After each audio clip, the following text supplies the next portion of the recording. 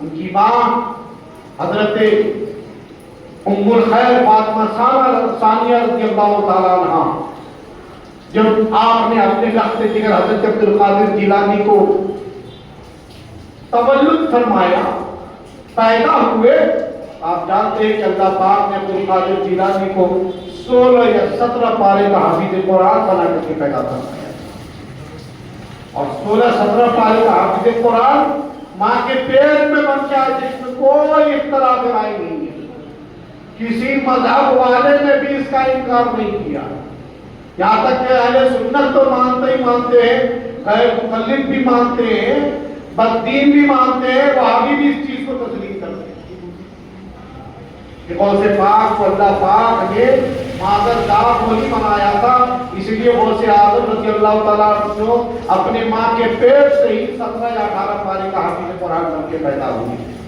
اور اس کے بعد جب بڑے ہوئے تو آپ کی ماں نے پھر جو پارے بچے تھے، آپ کی ماں نے آپ کو حفظ کرایا، اور اس کے بعد آپ پورے 30 پارے کا حافظ قرآن بن گئے۔ اس کے بعد پھر تعلیمی شوق پیدا ہوا تو 40 دینار آپ کے ابا نے سی کر کے آپ کی ماں نے بھیجا، آپ نے سنا، ڈاکوؤں نے راستے میں پکڑا، ڈاکوؤں نے جب پکڑا سارا قافلہ لوٹا، غوث اعظم سے ایک ڈاکو نے پوچھا بیٹا تیرے ہاتھ میں کیا ہے؟ سب جانتے ہیں، آپ کو پتا ہے،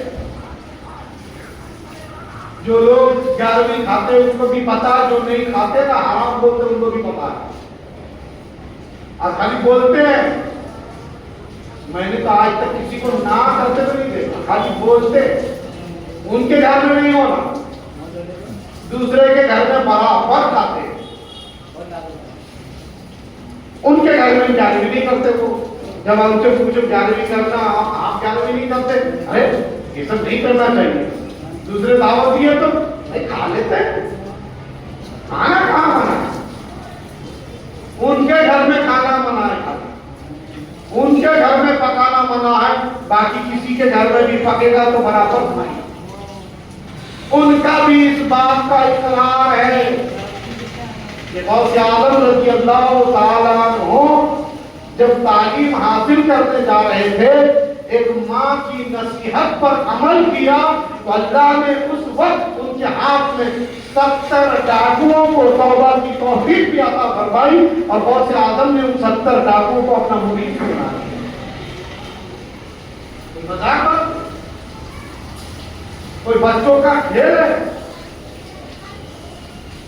آج جو لوگ رسول اللہ صلی اللہ علیہ وسلم کے تعلق سے یہ عقیدہ رکھتے ہیں کہ معاذ اللہ حضور بھی تو ہماری طرح ہیں، تو جو لوگ نبی کو ہماری طرح کہتے ہیں وہ غوث اعظم کو کیا سمجھتے ہو؟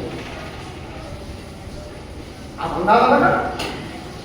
اسی لیے تو کتاب میں لکھا، اللہ کی شان کے آگے چاہے بڑا سے بڑا مخلوق ہو، چاہے چھوٹا سے چھوٹا مخلوق ہو، اللہ کی شان کے آگے چمار سے بھی زیادہ دلیل ہے، لکھ دیا کتاب۔ تو آپ سوچو، جو لوگ مصطفیٰ جان رحمت کو چمار سے بھی زیادہ دلیل معاذ اللہ کی شان کے آگے کہتے ہیں، تو وہ غوث اعظم کو کیا سمجھتے؟ اسی لیے وہ نہیں تسلیم کرتے، اس چیز مانتے ایسا ہوا ہے، مگر اللہ کی شان کے آگے کسی کی کوئی حیثیت نہیں ہے، کسی کا کوئی رتبہ نہیں ہے، کسی کا کوئی مقام نہیں ہے، مگر جب ہم خود خدا کا قرآن پڑھتے ہیں، حدیث مصطفیٰ پڑھتے ہیں، اور پھر غوث اعظم کا فرمان پڑھتے ہیں، تو خود غوث اعظم رضی اللہ تعالیٰ عنہ فرماتے ہیں کہ تم نے میری مرضی کو میرے رب کی مرضی کے کیا علاوہ سمجھا ہے، کیا سوا سمجھا ہے، کیا الگ سمجھا ہے؟ سنو، جو میرے رب کی مرضی ہے وہ میری مرضی ہے، جو میرے رب کی چاہ ہے وہ میری چاہ ہے، جو میرے رب چاہتا ہے وہ میں چاہتا ہوں. یہی وجہ ہے کہ جب سورج نکلتا ہے تو پہلے عبد القادر کو سلام کرتا ہے، تب دنیا کو روشنی عطا کرتا ہے. اسی لیے کہ میں نے اپنی مرضی رکھا ہی نہیں، میں نے تو اپنی مرضی اپنے رب کو سونپ دیا ہے. جو رب کی مرضی سے ہوتا ہے وہ میری مرضی سے ہوتا ہے. جب میرا ہے ہی نہیں، تو جب میرا نہیں ہے، تو اسی لیے اللہ پاک نے آپ کو بے بہا عظمتوں کا مالک بنایا، بے حساب کرامات سے آپ کو نوازا گیا. چنانچہ علماء نے لکھا ہے کہ جب آپ بغداد شریف میں تعلیم حاصل کرتے رہے، 8 سال 9 سال آپ نے تعلیم حاصل کیا. ان 8-9 سال میں آپ کو جو آپ کی ماں نے 40 اشرفیہ دی تھی، وہ صرف اپنے کھانے میں ہی صرف نہیں ہوا، بلکہ آپ غریب دیکھتے تھے تو ان کو کھانے کا انتظام کرتے تھے، محتاج دیکھتے تھے ان کی ضرورتیں پوری کرتے تھے. کبھی یہ نہیں سوچتے کہ یہ 40 اشرفیاں تو میرے لیے ہے. اس طرح سے آپ نے ان 40 اشرفیوں کو خرچ کر دیا. بعد میں یہاں تک نوبت آ گئی کہ خود کے کھانے کے لالے پڑ گئے. تو جب مدرسے میں چھٹی ہوتی تھی تو آپ جو ہے بغداد کے کنارے، دریا کنارے آپ تشریف لے جاتے تھے، اور دریا کنارے جو دریا کے ریتوں میں جو ہے ہری ہری گھاسیں نرم ہوتی تھی، ان گھاسوں کو چن چن کے کھاتے تھے اور اپنا پیٹ پالتے تھے، اپنی بھوک مٹاتے تھے، دریا کا پانی پیتے تھے. پھر وقت پہ آ کے جو ہے اللہ کی عبادت بھی کرتے تھے، تسبیح و تحلیل بھی کرتے تھے، سارے وظائف بھی کرتے تھے، اور پھر دوسرے دن صبح ہونے کے بعد درسگاہ میں بیٹھ کے اپنے اساتذہ کے سامنے جو ہے علم دین کے حصول کے لیے لگ بھی جاتے ہیں. اس طرح آپ کا زمانہ گزرا جب آپ علوم ظاہری سے بالکل مکمل اپنے دور کے عالم، فاضل، مفتی، قاری، مفسر، محدث، مدبر سب بن گئے. جب سب کچھ اللہ پاک نے آپ کے سینے میں نازل فرما دیا، مگر بغداد عرب کا حصہ تھا اور آج بھی ہے. اور عبد القادر گیلانی جہاں پیدا ہوئے، گیلان میں یہ عجم کا حصہ ہے، یہ ایران میں پڑتا ہے. چنانچہ آپ وہاں جا کر کے سب کچھ تو حاصل کیے، مگر وہاں کے لوگ جو فصیح عربی بولتے تھے، اسی لیے آپ لوگوں سے بات کرنے سے گھبراتے تھے. ظاہر ایک بات ہے، ہمارا تو یہی عقیدہ ہے، ہمارا تو یہی ایمان ہے. ورنہ میں کئی سالوں میں آ کر کے کلیانی میں آ کر کے کلیانی کی بھاشا یہی کچھ بول سکتا ہوں، نہیں نقو بول سکتا ہوں. تو عبد القادر جیلانی 8 سال بغداد میں رہے ہوں گے اور وہاں عربی تعلیم حاصل کیے، تو آپ کو عربی نہیں آتی.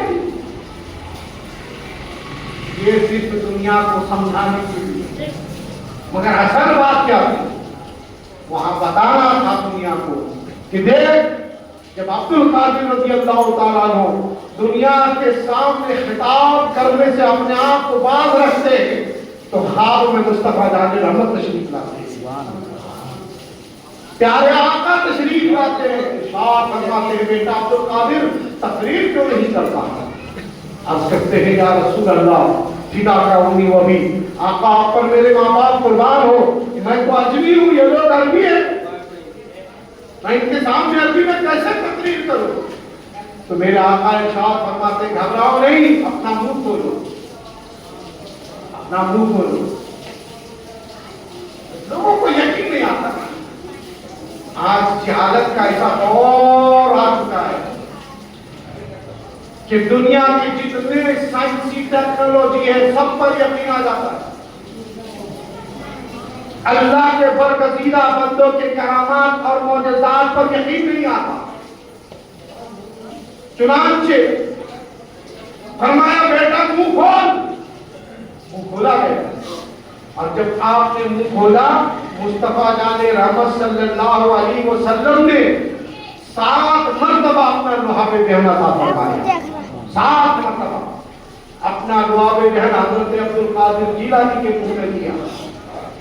وہ لعاب دہن قسم خدا کی یہ مصطفیٰ جان رحمت صلی اللہ علیہ وسلم کا لعاب دہن کھارا کنویں پہ گرتا ہے تو اللہ میٹھا بنا دے گا. بیمار کیا زخم پہ لگتا ہے تو اللہ شفا عطا فرما دیتا ہے. آپ نے سنا ہوگا کہ مولا کائنات رضی اللہ تعالیٰ عنہ کی آنکھ خیبر کے دن دکھ رہی تھی تو میرے آقا نے لعاب دہن لگایا. مولا کائنات فرماتے ہیں کہ میری آنکھیں اس سے اچھی ہو گئی, ایسا محسوس ہوتا تھا کہ کبھی میری آنکھوں میں کوئی بیماری نہیں. بہت سارے روایات ہیں لعاب دہن کے حوالے سے. وہی لعاب دہن عبد القادر جیلانی کے منہ میں ہمارے پیارے آقا صلی اللہ علیہ وسلم نے عطا فرمایا. 7 بار تھوڑا ہی وقت گزرا تھا, ابھی آپ نیند میں ہی تھے کہ حضرت مولا کائنات تشریف لاتے خواب میں. علی مرتضیٰ تشریف لاتے ہیں, ارشاد فرماتے ہیں بیٹا عبد القادر بیان کیوں نہیں کرتا. گویا عبد القادر جیلانی بیان کرے یہ مصطفیٰ بھی چاہتے ہیں, علی مرتضیٰ بھی چاہتے ہیں.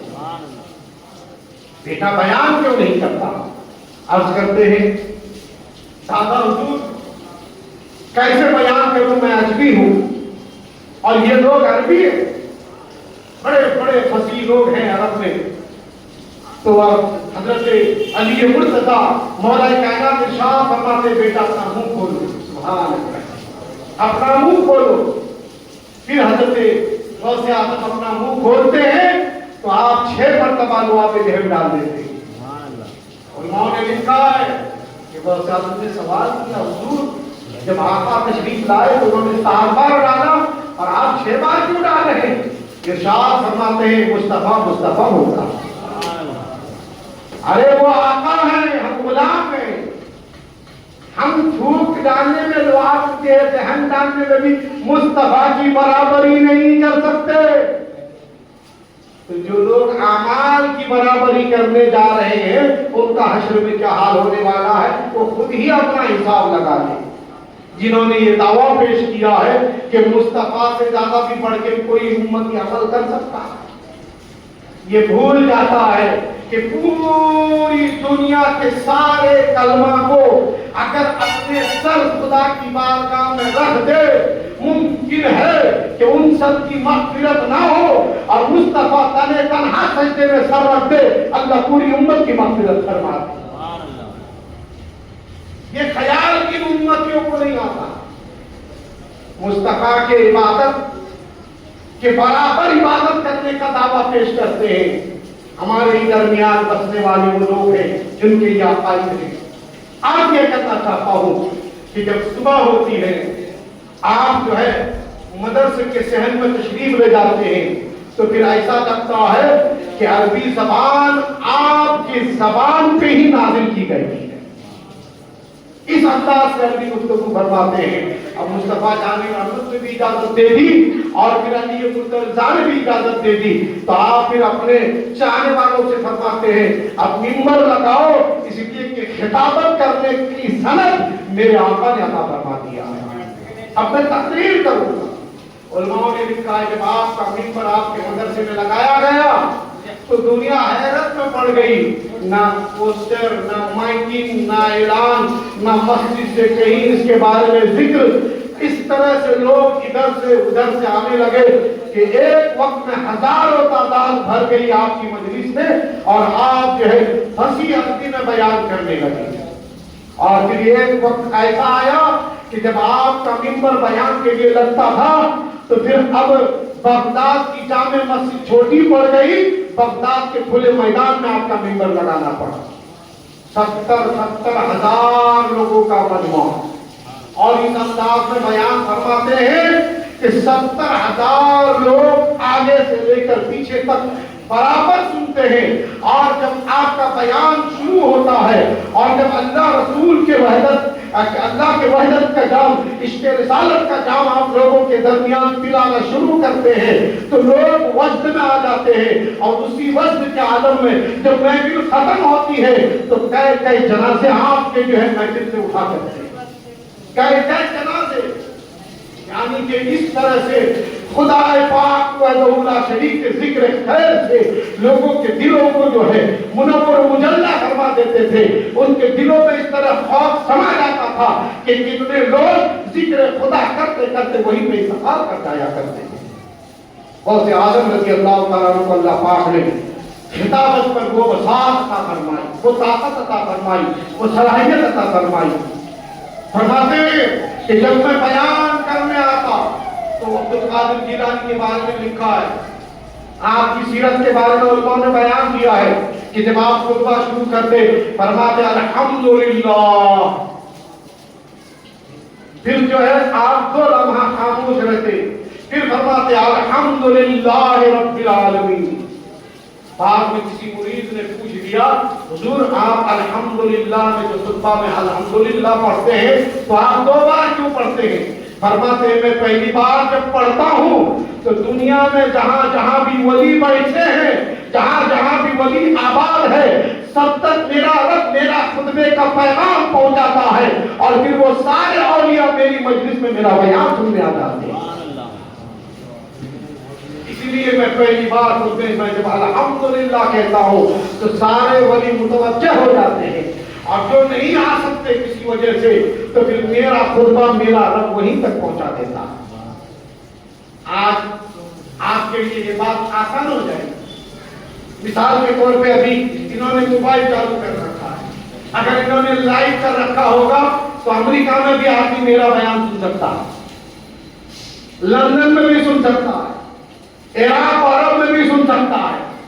جبکہ میں بسوا کلیان کی ایک چھوٹی سی مسجد میں بیان کر رہا ہوں تو آپ کہو گے مولانا یہ نیٹ کا زمانہ ہے, یہ سٹی لائٹ کا زمانہ ہے.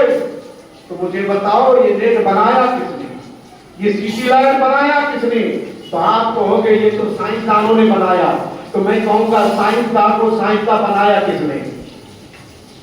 تو آپ کہو گے ان کے ٹیچروں نے بنایا, ان کے اسکالروں نے بنایا, ان کے استادوں نے بنایا. تو میں کہوں گا ان کے بنانے کی صلاحیت ان کے دماغ میں ڈالا کس نے؟ آپ کہو گے یہ تو پھر اللہ نے عطا فرمایا. تو مجھے بتاؤ اللہ جس کے دماغ میں یہ بات ڈال دے تو وہ سٹی لائٹ بنا سکتا ہے, وہ نیٹ بنا سکتا ہے, وہ ایک جگہ کا پیغام دوسری جگہ نشر کر سکتا ہے. تو پھر جو خود خدا ساری کائنات کا مالک ہے, وہ جس سے پیار کرتا ہے, اس کی گفتگو کو زمانے کے مسوا کلیان سے لے کے بغداد کی سرزمین تک پہنچا سکتا ہے. بس عقیدہ اور ایمان مضبوط ہونا چاہیے. عبد القادر جیلانی رضی اللہ تعالیٰ عنہ کی بارگاہ میں ایک مرتبہ اسی دیار عرب کے 100 سے زیادہ بڑے بڑے علماء اس زمانے کے, کیونکہ جانتے ہیں نا جب کوئی بڑے علماء کا وجود ہوتا ہے نا تو چھوٹے چھوٹے جو ہوتے ہیں ان کی روزی روٹی کے مسئلے سامنے آ جاتے ہیں. ایسا ہوتا ہے کبھی کوئی بڑا سامنے آتا ہے تو چھوٹی کے روزی روٹی کے مسئلے لازم پڑ جاتے ہیں. اب جب چاروں طرف شورا ہوا عبد القادر جیلانی, عبد القادر جیلانی, عبد القادر جیلانی, عبد القادر جیلانی, باقی مولوی پریشان ہو گئے جو دنیا دار تھے, ہر زمانے میں ملتے, دنیا پرست علماء ہر زمانے میں پائے گئے. اب وہ پریشان ہوئے کہ بھائی سب عبد القادر جیلانی کی بات کرو, اب ہماری تقریر کوئی نہیں سنتا, چلو بغداد. اب ہمارا خطاب کوئی نہیں سنتا, چلو بغداد. اب 100 لوگوں نے کہا کہ چلو, جب لوگوں کا مجمع ہوگا, جمع وفیر ہوگا, 100 لوگوں نے 100 سوالات اپنے گڑے, 100 سوالات, تم یہ سوال کرنا, تم یہ سوال کرنا, تم یہ سوال کرنا, تم یہ سوال کرنا. اس طرح سوال کریں گے کہ عبد القادر جواب نہیں دے پائیں گے, اور جب جواب نہیں دے پائیں گے تو ہزاروں لوگوں کے درمیان ان کی رسوائی ہوگی. جو زمانہ واہ واہ کرتا ہے نا, سارا زمانہ واہ واہ کرنا بھول جائے گا. 100 لوگ 100 سوال سوچ کر کے عبد القادر جیلانی کی بارگاہ میں پہنچتے ہیں, اور جب پہنچتے ہیں نا تو جا کے وہاں کہتے ہیں بھائی ہم لوگ جو ہے حضرت سے بات کرنے آئے ہیں, ہمیں گفتگو کرنی ہے, لہذا ہمیں موقع دیا جائے. بات عبد القادر جیلانی غوث اعظم تک پہنچتی ہے, آپ فرماتے ہیں سب کو آگے آنے دیا جائے.